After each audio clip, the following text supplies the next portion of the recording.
perceber como, ao longo desses últimos anos, houve uma evidente melhora nessas interfaces de inteligência artificial com os usuários, né? A experiência do usuário, ela melhorou. A gente teve, ao longo desse passado recente aqui, uma aproximação maior das pessoas com o comando por voz.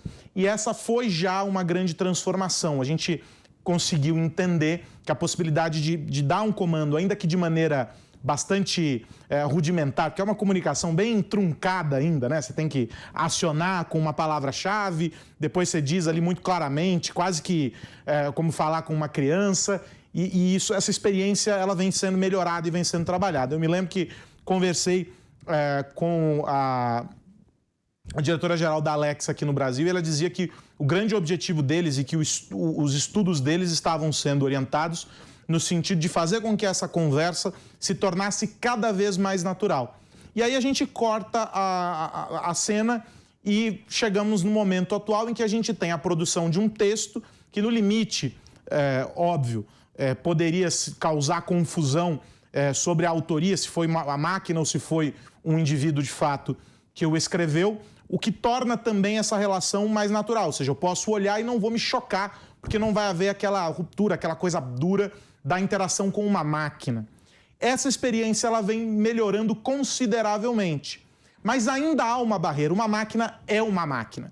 E o que a indústria vem tentando colocar peraí, essa convivência, essa relação homem-máquina, ela pode acontecer sem ruídos. Eu queria te ouvir sobre isso, porque a máquina continuará sendo uma máquina e ela continuará apresentando as limitações que essa condição impõe.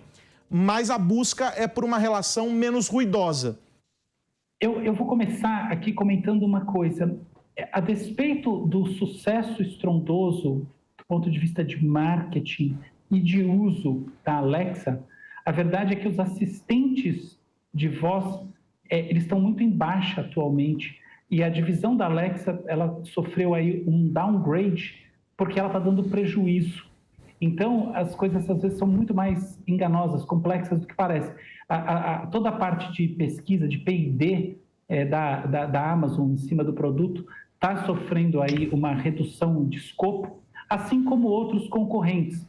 Por quê? Porque no final das contas, um produto como esse tem que atingir a sua meta. A principal meta dessa solução era fazer as pessoas solicitarem coisas no marketplace, comprarem por voz, coisa que não aconteceu. Elas usam a Alexa muito mais para pedir uma música e assim por diante. Então, a gente tem que sempre pensar qual que é o caso de uso que as pessoas querem fazer e qual que é o caso de uso que tem sentido para quem está produzindo. Quando existe uma discrepância entre as duas coisas, a despeito de todo o frisson e de todo o interesse da sociedade na tecnologia, ela tende a não avançar. Eu falo isso porque eu estou pensando agora na segunda parte, na sua resposta sobre os chatbots. Para que lado a gente caminha? Olha, eu poderia dar uma resposta filosófica inspirada, mas a gente tem que ser realista.